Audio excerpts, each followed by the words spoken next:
नमस्कार, सुप्रभात. मी रुशाली यादव सारंग. बुलेटिनच्या सुरुवातीला मोठी बातमी.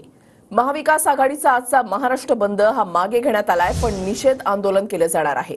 कोर्टाचा आदर करत ठाकरे गट, पवार गट आणि काँग्रेसकडून बंद मागे घेण्यात आलेला आहे. मवियाचे नेते तोंडाला काळ्या फिती बांधून निषेध करतील असं ठाकरेंनी म्हटलंय.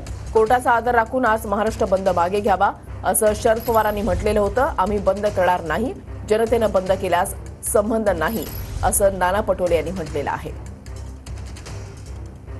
उद्धव ठाकरे दादरमध्ये शिवसेना भवनाच्या चौकात निषेध आंदोलन करणार.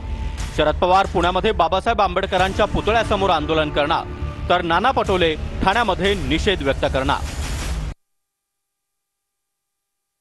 शरद पवारांचं आजचा बंद मागे घेण्याचं आवाहन करण्यात आलेलं आहे. काल त्यांनी नेमकं काय ट्विट केलं होतं तर बदलापूर घटनेच्या पार्श्वभूमीवर आज दिनांक 24 ऑगस्ट 2024 रोजी राज्यव्यापी सार्वजनिक बंदचं आवाहन करण्यात आलं होतं. त्या 2 अजाण बालिकांवर झालेला अत्याचार हा अतिशय घृणास्पद होता. परिणामी समाजातील सर्व स्तरातून याबाबतीत तीव्र लोकभावना उमटल्या. या बाबीकडे सरकारचं लक्ष वेधण्याचा हा प्रयत्न होता. हा बंद राज्यघटनेच्या मूलभूत अधिकारांच्या कक्षेमध्ये होता. न्यायालय मुंबई यांनी सदर बंद घटनाबाह्य असल्याचा निर्वाळा दिलाय. सदर निर्णयाविरुद्ध माननीय सर्वोच्च न्यायालयामध्ये तातडीनं दाद मागणं वेळेच्या मर्यादेमुळे शक्य नाही.